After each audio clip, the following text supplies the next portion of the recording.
by Douglas Busvine FRANKFURT, Reuters. The collapse of the attempt by T-Mobile US to merge with Sprint Corporation will underline its importance as a driver of growth when its main owner, Deutsche Telekom, reports quarterly results this week.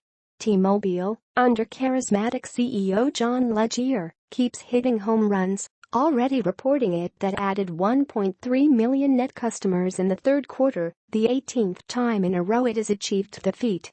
T-Mobile reported revenues in the third quarter, the top $10 billion for the first time, up 8%.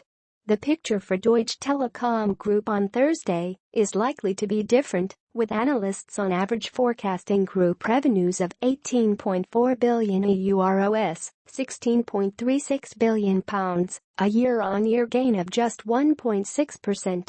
That would reflect barely positive growth in telecom's crowded and heavily regulated home market, where sales rose just 0.4% in the first half, and at its European holdings that were ahead by just 1.5%.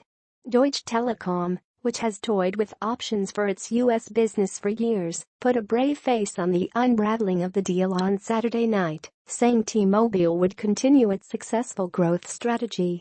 "We supported our American subsidiary to invest more than $40 billion over the last years, thus building a basis for strong growth in the upcoming years," CEO Tim Hoettges said. Home and away, but some investors wonder whether the best years may now be behind T-Mobile, whose shares have risen ninefold from the low they hit after the global financial crisis to a peak of $68 in June. "I just love them to sell it," one UK-based fund manager who holds Deutsche Telekom stock said last week as reports surfaced that the T-Mobile-Sprint talks were in trouble. At T-Mobile's latest share price, Deutsche Telekom's 64% stake would be worth $31 billion. "There's a tendency to run things forever, sometimes, and then you end up selling at the wrong times," the fund manager added. Together, T-Mobile and Sprint would have had about 130 million customers, putting a merged entity a close third in the United States behind market leaders AT&T and Verizon. Alone, T-Mobile has 70.7 million customers, requiring a lot more good quarters to close the gap on its own.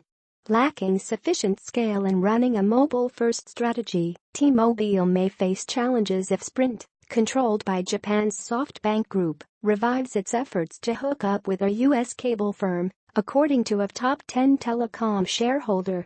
An approach by SoftBank chief Masayoshi Son was rebuffed in July by Charter Communications. Additional reporting by Simon Jessup, writing by Douglas Busvine, editing by Edmund Blair.